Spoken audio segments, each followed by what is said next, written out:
대법원은 지난해 5월 교제하던 여성을 서울 강남역 근처로 불러 흉기로 숨지게 한 20대 의대생에게 징역 30년형을 선고한 원심을 확정했습니다. 국민의 법감정에 맞는 납득하고 수용할 수 있는 그런 판결이 선고돼야 될 것 같고요. 그것보다 더 중요한 것은 이런 범죄를 처벌하는 것보다 예방하는 것에 있거든요.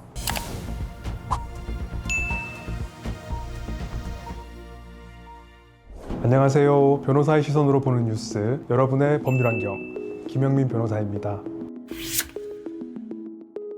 강남 의대생 교제 살인 사건의 1심 재판부는 피고인에게 징역 26년을 선고하며 보호관찰 및 전자장치 부착 명령을 모두 기각하였으나 2심 재판부는 징역 30년을 선고하며 보호관찰은 인용하고 부착 명령은 기각하였고요.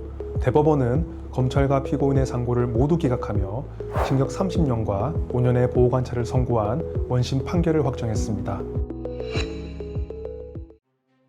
특별가중요소라는 게 원래 정한 일반적인 형보다 더 세게 때려야 된다는 것을 이제 가중하는 요소인데, 보통 살인 동기에서는 3가지 정도 돼야지 무기가 나올 수 있거든요. 2가지밖에 없었단 말이에요. 만약에 사체손괴도 함께 기소가 돼가지고 함께 법원에서 판단을 했다고 하면은 무기징역 가능성도 있었죠.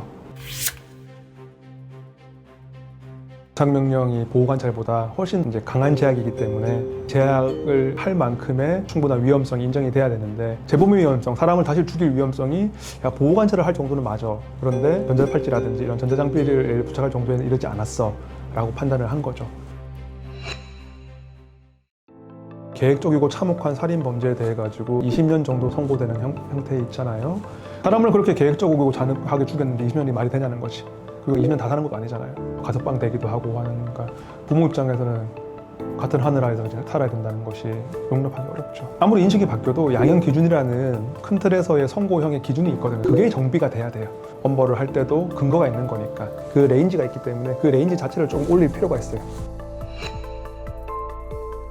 신고를 해서 출동을 하면은 동거를 하고 있거나 오랜 시간 동안 사귀고 있거나 심리적으로 상대 상태에 있기 때문에 괜찮다, 화해했다, 뭐 잠깐 술 취해서 그런 거다 이렇게 해도 떨어지는 경우가 있죠. 근데 그 이후에 심각한 범죄들이 발생하는 경우가 많이 있거든요. 그러니까 일단은 떼어놓고 보호하고 냉각 조치들이 필요한데, 그런 것들을 피해자의 의사에 좌우된다는 것이, 출동한 경찰은 괜찮지라고 하면 당연히 괜찮다고 하죠. 거기 대놓고서 안 괜찮아서 살려주세요 말하기가 쉽지가 않잖아요. 반복 신고가 있는 경우에는 피해자의 동의 여부와 상관없이 선제적으로 보호 조치가 이루어지는 적극적 보호 시스템 구축이 반드시 필요해 보입니다.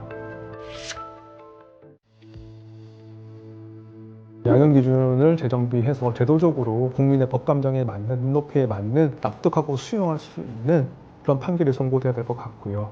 그것보다 더 중요한 것은 이런 범죄를 처벌하는 것보다 예방하는 것에 있거든요. 물리적 폭력 단계뿐만이 아니라 정서적인 통제 단계에서는 분리 조치나 접근 금지 조치와 같은 적극적 보호 조치를 시행할 수 있는 보완 입법이 필요하고요. 전조 증상이 확인되거나 반복 신고가 있는 경우에는 피해자의 동의 여부와 상관없이 선제적으로 보호 조치가 이루어지는 적극적 보호 시스템 구축이 반드시 필요합니다.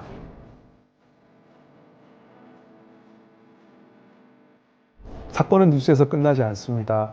앞으로도 뉴스 속 보이지 않던 쟁점들을 법률 환경을 통해 쉽고 자세히 설명드리겠습니다. 오늘 영상 유익하셨다면 구독과 좋아요, 알림 설정까지 부탁드리겠습니다. 감사합니다.